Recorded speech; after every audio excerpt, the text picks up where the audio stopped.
नमस्कार साथियों, स्वागत आप सभी का ब्राइट एग्रो क्लासेस के डिजिटल प्लेटफॉर्म पर। साथियों, आज अपन बात करने वाले हैं अपने बीएससी एग्रीकल्चर फर्स्ट सेमेस्टर की एक महत्वपूर्ण सब्जेक्ट के बारे में, और उस सब्जेक्ट का नाम है एग्रोनॉमी। क्या है? एग्रोनॉमी है कि सर एग्रोनॉमी सब्जेक्ट का नाम है, वहां पर तो हम समझेंगे कि क्या है, बहुत ही ज्यादा इजी है, पर ऐसा नहीं होने वाला है। बहुत ही यूनिकनेस है इस सब्जेक्ट के बारे में, और वो मैं सारे कॉन्सेप्ट आपके सामने बताने वाला हूं। इसके साथ ही इस वीडियो में क्या क्या होने वाला है, इस वीडियो में कंप्लीट बातें बताने वाला हूं एग्रोनॉमी से रिलेटेड। इसके सिलेबस के बारे में, कैसे पढ़ना है, क्या क्रेडिट होता है, क्या इसका कोड होता है, क्या इसका टाइटल होता है, संपूर्ण चर्चा करेंगे इस वीडियो में। इसके साथ में इसके बाद में जो वीडियो होने वाली वो टॉपिक फर्स्ट की होने वाली है, तो उस वीडियो को देखने के लिए पहले चैनल को सब्सक्राइब करना है, बेल आइकन को प्रेस करना है, तभी उस वीडियो का नोटिफिकेशन मिलेगा। और इसके साथ ही अभी तो आप फर्स्ट सेमेस्टर में हो, फोर्थ ईयर तक पढ़ना है, इसके बाद में एंट्रेंस एग्जाम की तैयारी करनी है,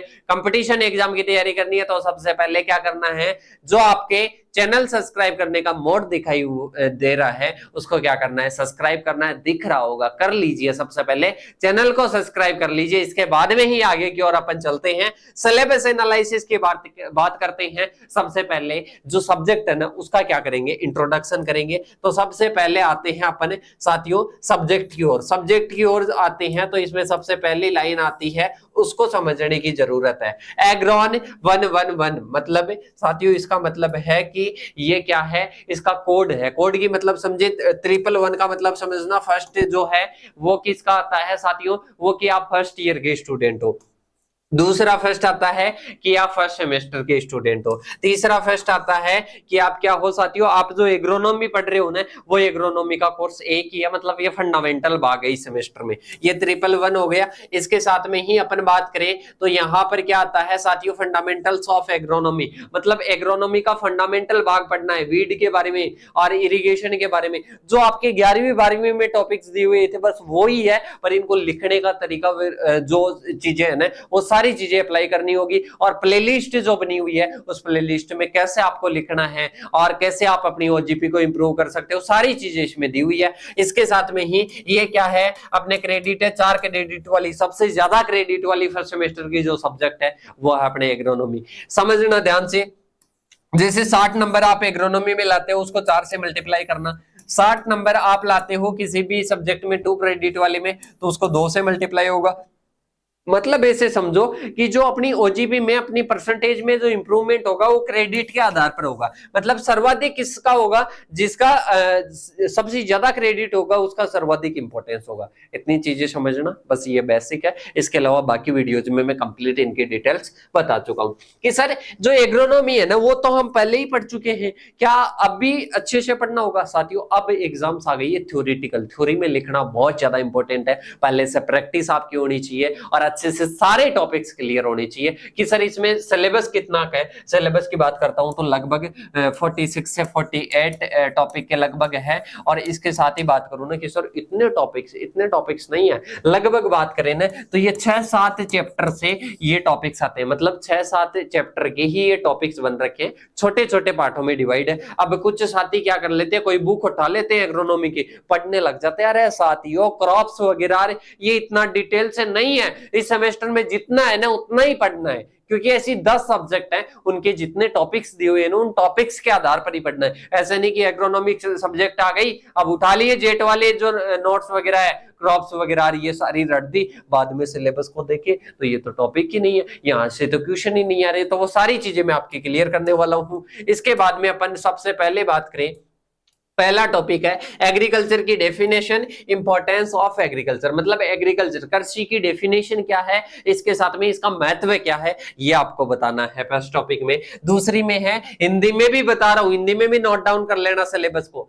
देखो इसमें है एग्रोनॉमी का मीनिंग, स्कोप, एग्रोनॉमी का मतलब एग्रोनॉमी का क्या स्कोप है, क्या भविष्य है और इसका क्या मीनिंग है, ये आपको पढ़ना है। फिर आता है सीड डोरमेंसी, बीज की सुषुप्त अवस्था, इसकी जो टाइप्स वगैरह है सीड के, मतलब बीज के प्रकार और बीज की सुसुप्त अवस्था आ जाएगा। वाइबिलिटी ऑफ सीड, मतलब बीज की जीवन क्षमता और बीज उपचार के बारे में पढ़ना है। इसके बाद में सॉविंग के जो मेथड्स, मतलब बुआई की जो विधियां हैं वो आ जाएगी। डेप्थ, कितनी डेप्थ पर, कितनी गहराई पर बोते हैं। इसके साथ में ही प्लांट डेंसिटी, मतलब पादप घनत्व के बारे में पढ़ना है। इसके बाद में अपने को पढ़ना है साथियों नर्सरी और बेड प्लांट ट्रांसप्लांटिंग, मतलब नर्सरी तैयार करते हैं और इसके साथ में ट्रांसप्लांटिंग जो करते हैं ना उसके बारे में पढ़ना है। इसके बाद में अपने को पढ़ना है क्रॉप डेंसिटी और इसके साथ में जियोमेट्री, मतलब जैसे स्पेसिंग वगैरह अपन रखते हैं, क्रॉप की डेंसिटी कितनी रखते हैं। इसके साथ में ही अपन बात करें उसका जियोमेट्री, मतलब कितनी प्लांट से प्लांट डिस्टेंस रखते हैं, लाइन टू लाइन कितनी रखते हैं, वो सारी चीजें इसमें पढ़नी है।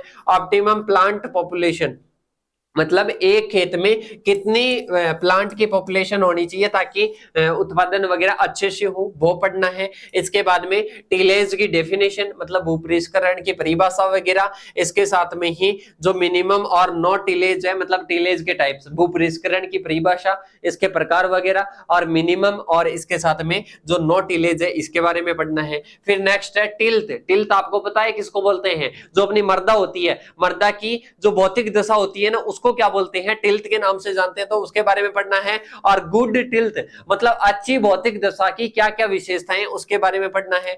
नेक्स्ट है क्रॉप न्यूट्रिशन और एसेंशियल न्यूट्रिशन क्लासिफिकेशन, मतलब एक फसल के लिए कौन कौन से पोषक तत्व चाहिए और आवश्यक पोषक तत्व कौन कौन से, उनका क्लासिफिकेशन आ जाएगा। न्यूट्रिएंट मोबिलिटी, मतलब जो पोषक तत्व की जो गतिशीलता है ना वो उसके बारे में पढ़ना है। Factor affecting of nutrient available, मतलब पादप को जो न्यूट्रिएंट अवेलेबल होते हैं, उपलब्ध होते हैं, उनको प्रभावित करने वाले कौन कौन से कारक है। Functions and deficiency symptom of primary nutrient, मतलब एनपीके वगैरह है, CAMGS है, इनकी क्या पढ़नी है आपको? डेफिशिएंसी के सिम्टम देखने हैं और इसके साथ में इनके कार्य पढ़ने हैं। नेक्स्ट बात करूं तो मेन्यूर्स के टाइप्स और न्यूट्रिएंट कंटेंट है, मतलब मेन्यूर्स जो खाद होती है, खादों में कौन कौन से टाइप है, इनमें कितना न्यूट्रिएंट पाया जाता है, इसके बारे में आपको पढ़ना है। इसके बाद में नेक्स्ट अपने आता है ग्रीन मेन्यूर्स, मतलब हरी खाद के बारे में, कंपोस्ट के बारे में। अब यहां से देखो, यहां से पोषक तत्व वाला ही चैप्टर चल रहा है, 17 11 से लेकर 17 तक ओनली पोषक तत्व का चैप्टर है। इसके साथ में फर्टिलाइजर्स के बारे में पढ़ना है और इंटीग्रेटेड न्यूट्रिएंट मैनेजमेंट या एकीकृत पोषक तत्व के बारे में पढ़ना है। इसके बाद में न्यूट्रिएंट यूज इफिशियंसी के बारे में पढ़ना है, पोषक तत्व यूज मतलब उपयोग दक्षता के बारे में पढ़ना है। इसके साथ में ही इरिगेशन, मतलब जो अपने इरिगेशन है, इरिगेशन की बात करें तो इरिगेशन के लगभग टॉपिक अपने कितने हैं? इरिगेशन के टॉपिक है, ये भी इरिगेशन में आता है, लगभग अपने आते हैं 19 से लेकर 18 से लेकर 27 तक आ जाएंगे। इरिगेशन के टॉपिक्स अपने को पढ़ने हैं कि इरिगेशन का शेड्यूल किस प्रकार से करते हैं, स्प्रिंकलर सिस्टम क्या है, इसके साथ में ड्रिप सिस्टम क्या है, ये 27 तक किसके आ जाएंगे? इरिगेशन के आ जाएंगे। फिर नेक्स्ट अपने आता है 28 नंबर का topic management practices of efficiency, जो अपने पुअर क्वालिटी जो वाटर है, मतलब ये भी इरिगेशन में आता है, मतलब जो खराब गुणवत्ता वाला जो जल है ना उसका भी अपन उपयोग सिंचाई के लिए किस प्रकार से कर सकते हैं, ये 28 नंबर का टॉपिक आता है। नेक्स्ट अपन बात करें तो नेक्स्ट अपने आता है जो अपने जल निकास करते हैं उसके बारे में पढ़ना है। फिर ग्रोथ एंड डेवलपमेंट, मतलब जो फसलें होती है, फसलों का विकास किस प्रकार से होता है और फसलों में वृद्धि किस प्रकार से होती है, ये आपको पढ़ना है। इसके बाद में factor affecting of growth and development, मतलब आपको पता है इंटरनल और एक्सटर्नल जो फैक्टर होते हैं वो प्रभावित करते हैं किसको? फसल को, जैसे तापमान हुआ, इसके साथ में न्यूट्रिएंट वगैरह हुए, ये सारी चीजें क्या करती है? प्रभावित करते हो। तो प्रभावित करने वाले कारकों के बारे में पढ़ना है। प्लांट आइडियोटाइप, मतलब आइडियोटाइप का मतलब होता है कि आप ऐसे समझो कि गेहूं का पादप ये होना चाहिए, गेहूं का पादप ये होना चाहिए, मतलब आपकी नजर में एक आदर्श प्रारूप होना, वो है कि प्लांट्स का आइडियोटाइप के बारे में पढ़ना है, मतलब ये प्लांट होना चाहिए, उसका आदर्श प्रारूप अपनी जो नजर में आता है ना वो मैं अच्छे से समझा दूंगा आपको कि क्या होता है प्लांट आइडियोटाइप।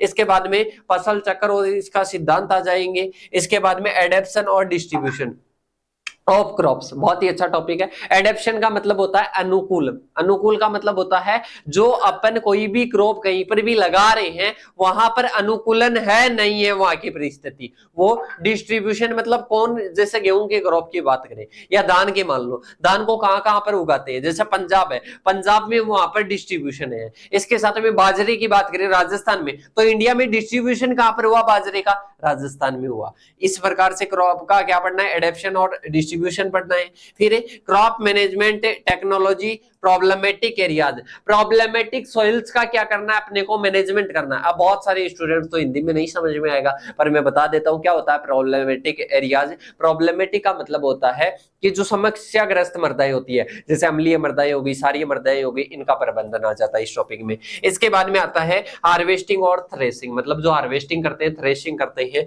वो आ जाएगी क्रॉप्स की। वीड्स की डेफिनेशन वगैरह, मतलब ये वीड्स वाला टॉपिक आ जाता है, मतलब चैप्टर नंबर 4 है ना जो 12वीं क्लास का, वो आ जाता है अपने 46 नंबर के टॉपिक्स तक, 46 नंबर। और 47 का भी वही आ जाता है, एलिलोपैथी भी वही होता है, जैसे एक क्रॉप के द्वारा कोई रसायन अगर स्रावित होता है और वो दूसरी पर अगर कोई हानिकारक प्रभाव डालता है ना, उस प्रभाव को एलिलोपैथी कहते हैं। सही, ये अपने को किस में पढ़ने हैं साथियों, ये सारे टॉपिक्स अपने को एग्रोनॉमी में पढ़ने। अब मेन चीज अपने अब आती है कि सर ये जो टॉपिक्स होते हैं सभी से क्या बड़े क्वेश्चन बनते हैं। मेन इसका क्लासिफिकेशन ये जरूरी है कि कौन से टॉपिक से बड़े क्वेश्चन पूछे जाते हैं, कौन से छोटे पूछे जाते हैं, कौन से अंतर आते हैं, कौन से डेफिनेशन आती है। ये क्लासिफिकेशन आपको मिलेगा ब्राइट एग्रो क्लासेस के प्लेटफॉर्म पर। इसके साथ में ही कुछ चीजें और बता देता हूं साथियों, अपने जो ब्राइट एग्रो क्लासेस का जो प्लेटफॉर्म है उसका सबसे पहले आपको क्या करना है, अगर सभी 10 की 10 सब्जेक्ट आपको चाहिए, लाइव क्लासेस चाहिए कंप्लीट सिलेबस की,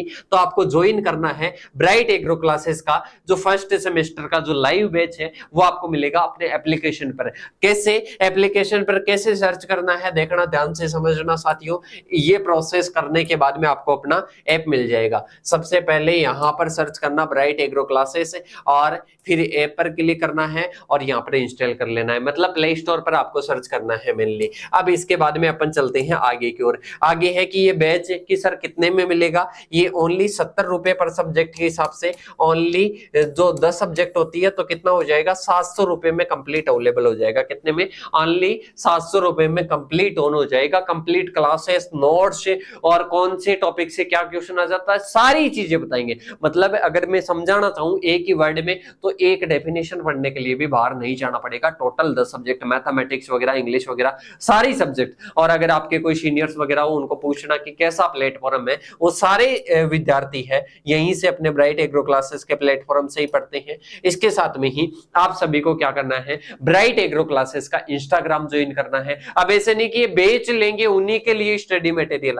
और भी बहुत सारा स्टडी मटेरियल रहता है। इसके साथ में अगर सीक्वेंस से चाहिए तो बैच ज्वाइन करना है और इसके साथ में अपना इंस्टाग्राम ज्वाइन करना है, ब्राइट एग्रो क्लासेस के नाम से है। सर्च करना ब्राइट एग्रो 4845 अवेलेबल हो जाएगा, फॉलो करना है। वहां पर बहुत ही ज्यादा क्या मिलता है आपको, स्टडी मटेरियल मिलता है, लाइकेज आपको इंफॉर्मेशन मिलती है। तो साथियों अगर फर्स्ट सेमेस्टर के स्टूडेंट हो और ये क्लास आपको, ये वीडियो अगर फायदेमंद लगी तो क्या करना है, चैनल को सब्सक्राइब करना है, एक प्यारा सा कमेंट करना है। और अब मिलेंगे अपन नेक्स्ट वीडियो के साथ में, तब तक के लिए जय हिंद जय भारत साथियों।